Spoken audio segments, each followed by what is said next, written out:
মহব্বতের সাথে একটা সুন্দর চরিত্র তৈরি করেন, যে চরিত্রে রাসূল খুশি হবে, যে চরিত্রে আল্লাহ খুশি হবে, যে চরিত্রে সমাজ খুশি হবে। আপনার স্ত্রী যদি জিজ্ঞাসা করি, আপনার স্বামী কেমন বলেন তো, বেরিয়ে যাবেন আপনার চরিত্রটা কেমন, কি কেউ বেরিয়ে পাবেন?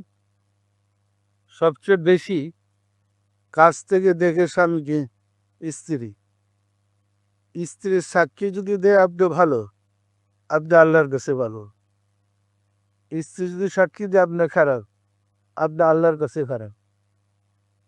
সেটা পরিষ্কার না? পরিষ্কার না?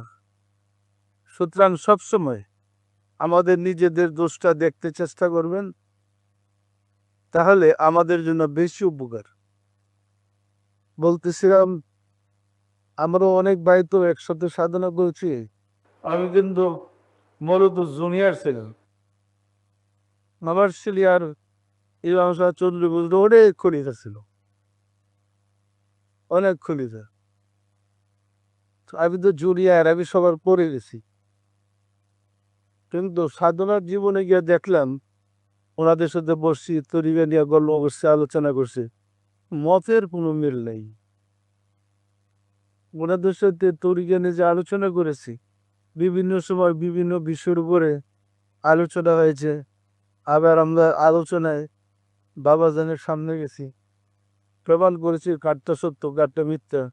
দেখেছি আসলে তরিকার বুঝ না থাকলে এর কোনো মূল্য থাকে না। পরিষ্কার না? পরিষ্কার না? সম্মানিত আশিক রাসূলেরা, শেষ পর্যন্ত দেখলাম যারা আউলিয়াল্লাহ ছিল, যারা লস নামায় ফেলাইছে, যারা উড়ন্ত পাখি ডাক দিয়ে নামায় ফেলাইছে, এগুলো দৌলকি কেন? শেষ পর্যন্ত কিছু নেই, সব ঝরে পড়ে গেছে। মানে একটা ঝড় আসছে, ঝড়ে সব শেষ। পরিষ্কার না? পরিষ্কার না? সুতরাং আমরা যদি তরিকার নিয়ম, তরিকার আমল ঠিক মতো করতে পারি, নিজেকে পরিশুদ্ধ করতে পারি, তাহলে এটা নষ্ট হওয়ার মতো কিছু নেই।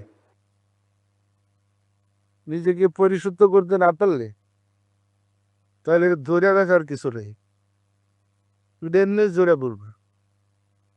আমি কি বিষয়টা পরিষ্কার করে বলতে পারছি?